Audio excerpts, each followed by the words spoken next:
ಇನ್ನೇನು 3 ದಿನಕ್ಕೆ ಹೊಸ ವರ್ಷಾಚರಣೆಯ ಸಂಭ್ರಮ. ಈ ಹೊಸ ವರ್ಷದ ಹೊತ್ತಲ್ಲೇ ಅಮಲೇರಿಸೋದಕ್ಕೆ ಡ್ರಗ್ಸ್ ಕಿಂಗ್ ಪಿನ್ಗಳು ಬೆಂಗಳೂರಿನಲ್ಲಿ ಭರ್ಜರಿ ಸಿದ್ಧತೆಯನ್ನು ನಡೆಸಿದರು. ಆದರೆ ಬೆಂಗಳೂರಿನ ಹೊರವಲಯದಲ್ಲಿ ಡ್ರಗ್ಸ್ ಗೋದಾಮುಗಳನ್ನು ಮಹಾರಾಷ್ಟ್ರದ ಪೊಲೀಸರು ಪತ್ತೆ ಹಚ್ಚಿದ್ದಾರೆ. ಬೆಂಗಳೂರು ಪೊಲೀಸರಿಗೆ ಗೊತ್ತಾಗದೇ ಇರತಕ್ಕಂಥ ಈ ಗೋದಾಮುಗಳು ಮಹಾರಾಷ್ಟ್ರ ಪೊಲೀಸರಿಗೆ ಗೊತ್ತಾಗಿದ್ದಾದರೂ ಹೇಗೆ? ಡ್ರಗ್ಸ್ ಘಾಟಿನ ಜಾಡನ್ನು ಹಿಡಿದಂತಹ ಪೊಲೀಸರು ಕಿಂಗ್ ಪಿನ್ಗಳನ್ನು ಹೆಡೆಮುರಿ ಕಟ್ಟಿದ್ದಾರೆ ಹೇಗೆ? ನಿಜಕ್ಕೂ ಇದು ದೊಡ್ಡ ಮಟ್ಟದ ಬೇಟೆ, ಕೋಟಿಗಳಲ್ಲಿ ಕಲೆಕ್ಟ್ ಮಾಡಿದ್ರು.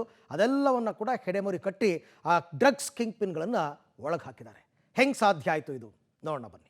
ಹೊಸ ವರ್ಷದ ಹೊಸ್ತಿಲಲ್ಲೇ ಡ್ರಗ್ಸ್ ಘಮಲು.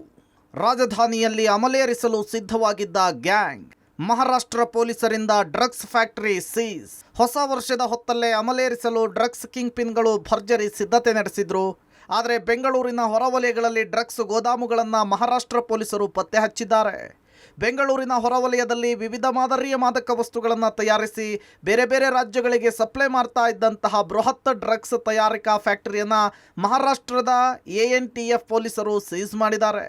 ಮಹಾರಾಷ್ಟ್ರ ಪೊಲೀಸರು ಬೆಂಗಳೂರಿನ ಹೊರಭಾಗದ ಆವಲಹಳ್ಳಿ ಪೊಲೀಸ್ ಠಾಣಾ ವ್ಯಾಪ್ತಿಯ ಯರಪ್ಪನಹಳ್ಳಿ, ಕೊತ್ತನೂರು ಪೊಲೀಸ್ ಠಾಣಾ ವ್ಯಾಪ್ತಿಯ ಗೊಲ್ಲಹಳ್ಳಿ, ಹೊರಮಾವುನಲ್ಲಿದ್ದಂತಹ 3 ಡ್ರಗ್ಸ್ ಫ್ಯಾಕ್ಟರಿಗಳನ್ನು ಸೀಸ್ ಮಾಡಿದ್ದಾರೆ. ಮಹಾರಾಷ್ಟ್ರ ಪೊಲೀಸರ ಭರ್ಜರಿ ಕಾರ್ಯಾಚರಣೆ ರಾಮಮೂರ್ತಿ ನಗರ ಪೊಲೀಸರು ಹಾಗೂ CCB ಪೊಲೀಸರ ಕಾರ್ಯವೈಖರಿಯ ಬಗ್ಗೆ ಅನುಮಾನ ಹುಟ್ಟಿಸುವಂತೆ ಮಾಡಿದೆ. ನಾನು ಕೊತ್ನೂರು ಪೊಲೀಸ್ ಠಾಣಾ ವ್ಯಾಪ್ತಿಯಲ್ಲಿ ಇರುವಂತಹ ಒಂದು ಡ್ರಗ್ಸ್ ಫ್ಯಾಕ್ಟರಿಯನ್ನು ಸೀಸ್ ಮಾಡುವಂಥ ಕೆಲಸವನ್ನು ಮಹಾರಾಷ್ಟ್ರ ಪೊಲೀಸರು ಮಾಡಿದ್ದಾರೆ. ಈ ಹೊರಮಾವು ದಲ್ಲಿರುವಂಥ ಡ್ರಗ್ಸ್ ಫ್ಯಾಕ್ಟರಿಯನ್ನು ತೋರಿಸುವಂಥ ಕೆಲಸವನ್ನು ನಾನು ಮಾಡ್ತಾ ಇದ್ದೇನೆ.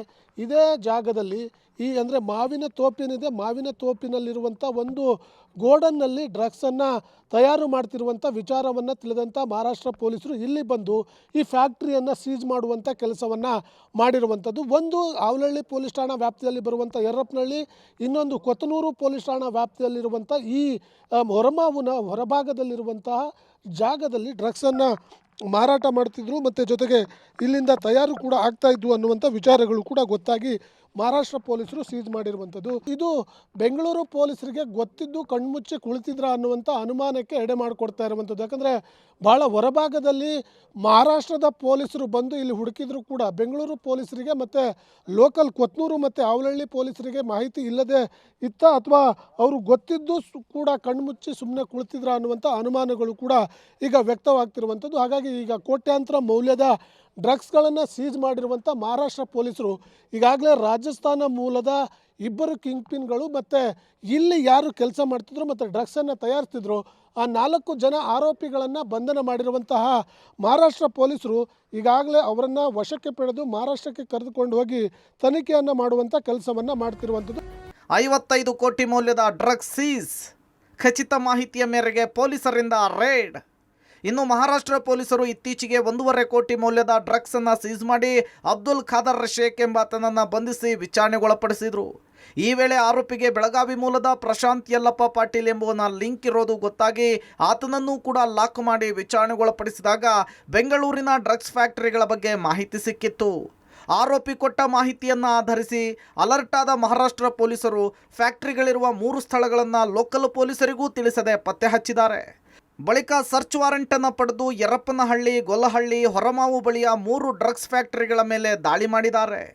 ಬೆಂಗಳೂರಿನ ಹೊರಭಾಗದಲ್ಲಿರುವಂಥ ಹೊರಮಾವು, ಯರಪ್ಪನಹಳ್ಳಿ ಮತ್ತು ಕಣ್ಣೂರಿನಲ್ಲಿ 3 ಫ್ಯಾಕ್ಟ್ರಿಗಳನ್ನು ಸೀಸ್ ಮಾಡುವುದರ ಮೂಲಕ ಸುಮಾರು 55 ಕೋಟಿಗೂ ಅಧಿಕ ಮೌಲ್ಯದ ಮಾದಕ ವಸ್ತುಗಳನ್ನು ಸೀಸ್ ಮಾಡಿರುವಂಥದ್ದು. ಸದ್ಯ ಆವಲಹಳ್ಳಿ ಪೊಲೀಸ್ ಠಾಣಾ ವ್ಯಾಪ್ತಿಯಲ್ಲಿ ಬರುವಂಥ ಯರಪ್ಪನಹಳ್ಳಿಯಲ್ಲಿರುವಂಥ ಈ ಫ್ಯಾಕ್ಟ್ರಿಯನ್ನು ನಾನು ತೋರಿಸ್ತೀನಿ. ಇದೇ ಫ್ಯಾಕ್ಟ್ರಿ, ಇದೇ ಗೋಡನ್ನಲ್ಲಿ ಆರೋಪಿಗಳು ಡ್ರಗ್ಸ್ಗಳನ್ನು ತಯಾರಿ ಮಾಡ್ತಿದ್ರು ಅನ್ನುವಂಥ ಮಾಹಿತಿಯನ್ನು ಇಟ್ಕೊಂಡ ಮಹಾರಾಷ್ಟ್ರ ಪೊಲೀಸರು ಕಳೆದ 25-26ನೇ ತಾರೀಕಿನ 2 ದಿನ ಕಾರ್ಯಾಚರಣೆ ಮಾಡಿ ಇಲ್ಲಿದ್ದಂಥ ವಸ್ತುಗಳನ್ನು ಸೀಸ್ ಮಾಡುವಂಥ ಕೆಲಸವನ್ನು ಮಾಡಿರ್ತಾರೆ. ಬೆಂಗಳೂರಿನಲ್ಲಿ 3 ಡ್ರಗ್ಸ್ ಫ್ಯಾಕ್ಟ್ರಿಗಳಿದ್ದಾವೆ ಅನ್ನುವಂಥ ಮಾಹಿತಿ ಮಹಾರಾಷ್ಟ್ರ ಪೊಲೀಸರಿಗೆ ಸಿಗುತ್ತೆ. ಅದು ಎಲ್ಲಿ ಅನ್ನುವಂಥದ್ದನ್ನು ಪರಿಶೀಲನೆ ಮಾಡಿದಂಥ ಮಹಾರಾಷ್ಟ್ರ ಪೊಲೀಸರು ಬೆಂಗಳೂರಿನ ಹೊರಮಾವು, ಯರಪ್ಪನಹಳ್ಳಿ ಮತ್ತು ಕಣ್ಣೂರಿನಲ್ಲಿ 3 ಡ್ರಗ್ಸ್ ಫ್ಯಾಕ್ಟ್ರಿಗಳು ಇರುವಂಥ ವಿಚಾರ ತಿಳಿದು ಅವರು ಬಂದು ಪರಿಶೀಲನೆ ಮಾಡಿದಂಥ ಸಂದರ್ಭದಲ್ಲಿ ಇಲ್ಲಿ ಡ್ರಗ್ಸ್ ಮಾರಾಟ ಮತ್ತು ತಯಾರು ಮಾಡ್ತಿದ್ದಂಥ ವಿಚಾರ ತಿಳಿಯುತ್ತೆ. ಆ ಕೂಡಲೇ ಈಗಾಗಲೇ ನಾನು ವಿಜುವಲ್ಸ್ಗಳಲ್ಲೂ ಕೂಡ ತೋರಿಸ್ತಾ ಇದ್ದೀನಿ. ಅದರಲ್ಲಿರುವಂಥ ವಸ್ತುಗಳು ಎಲ್ಲವೂ ಕೂಡ ಸೀಸ್ ಮಾಡಿಕೊಂಡು ಆ ಗೋಡನಲ್ಲೂ ಕೂಡ ಸೀಸ್ ಮಾಡಿರುವಂಥ ಮಾಹಿತಿಯನ್ನು ನಾನು ನಿಮಗೆ ಕೂಡ ತೋರಿಸ್ತಾ ಇದ್ದೀನಿ. ಅದರ ಜೊತೆಗೆ ಈಗಾಗಲೇ ಇದರಲ್ಲಿ ಕಾರಣವಾಗಿರುವಂತಹ 4 ಜನ ಆರೋಪಿಗಳನ್ನು ಬಂಧನ ಮಾಡಿ ತನಿಖೆಯನ್ನು ಮಾಡಿದಂಥ ಸಂದರ್ಭದಲ್ಲಿ ಇದು ಸುರೇಶ್ ಎಂಬ ಮಾರ್ವಾಡಿ ಒಬ್ಬನಿಗೆ ಈ ಗೋಡನ್ ಸೇರಿದೆ ಅನ್ನುವಂಥ ಮಾಹಿತಿ ಕೂಡ ಪೊಲೀಸರಿಗೆ ಸಿಕ್ಕಿದ್ದು, ಬಂಧಿತ 4 ಜನ ಆರೋಪಿಗಳನ್ನು ತನಿಖೆಗೆ ಒಳಪಡಿಸಿರುವಂಥ ಪೊಲೀಸರು ಇಲ್ಲಿಂದನೇ ಬೇರೆ ಬೇರೆ ರಾಜ್ಯಗಳಿಗೆ ಡ್ರಗ್ಸನ್ನು ಮಾರ್ಪಾಡು ಮಾಡ್ತಿದ್ರ ಅನ್ನುವಂಥ ವಿಚಾರಗಳು ಕೂಡ ತನಿಖೆಯಿಂದ ತಿಳಿದುಕೊಳ್ಳುವ ಕೆಲಸಕ್ಕೆ ಮಹಾರಾಷ್ಟ್ರ ಪೊಲೀಸರು ಮುಂದಾಗಿರುವಂಥದ್ದು. 3 ಫ್ಯಾಕ್ಟರಿಗಳಿಗೆ ಬೀಗ ಜಡಿದ ಖಾಕಿ, ದೇಶದ ಹಲವೆಡೆ ಫ್ಯಾಕ್ಟರಿ ನಡೆಸುತ್ತಿದ್ದ ಗ್ಯಾಂಗ್. ಇನ್ನು ಈ 3 ಫ್ಯಾಕ್ಟರಿಗಳನ್ನು ಸರ್ಚ್ ಮಾಡಿದಾಗ ಅಂದಾಜು 55 ಕೋಟಿ ರೂಪಾಯಿ ಮೌಲ್ಯದ ಡ್ರಗ್ಸ್ ಪತ್ತೆಯಾಗಿದೆ. ಇದೀಗ ಡ್ರಗ್ಸ್ ತಯಾರಿಸುತ್ತಿದ್ದ ಫ್ಯಾಕ್ಟರಿಗಳನ್ನು ಸೀಸ್ ಮಾಡಿ ಬೀಗ ಜಡಿಯಲಾಗಿದೆ.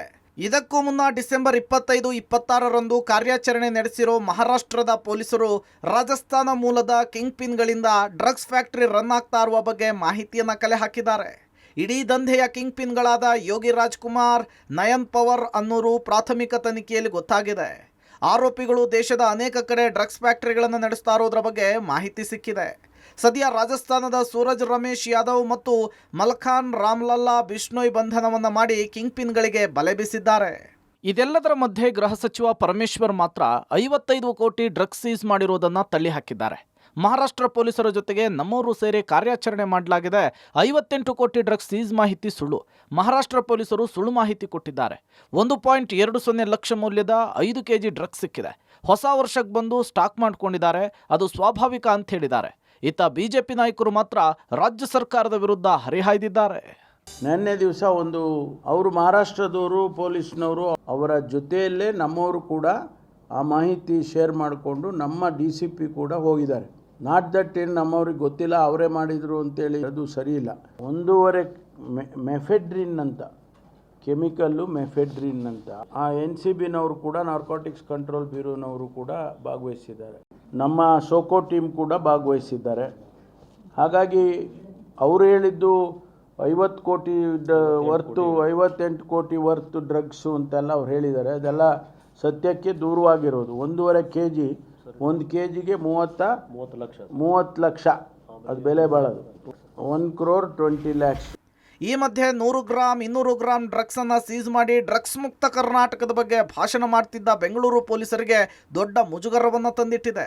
ದೊಡ್ಡ ಮುಜುಗರಕ್ಕೆ ಕಾರಣವಾಗಿರುವ ಲೋಕಲ್ ಪೊಲೀಸ್ ಇನ್ಸ್ಪೆಕ್ಟರ್ಗಳ ಮೇಲೆ ಬೆಂಗಳೂರು ಕಮಿಷನರ್ ಯಾವುದೇ ಕ್ರಮವನ್ನು ಕೈಗೊಳ್ಳದೇ ಇರೋದು ಕೂಡ ಅನುಮಾನಕ್ಕೆ ಎಡೆ ಮಾಡಿಕೊಟ್ಟಿದೆ. Nagesh, crime bureau, public TV, Bengaluru.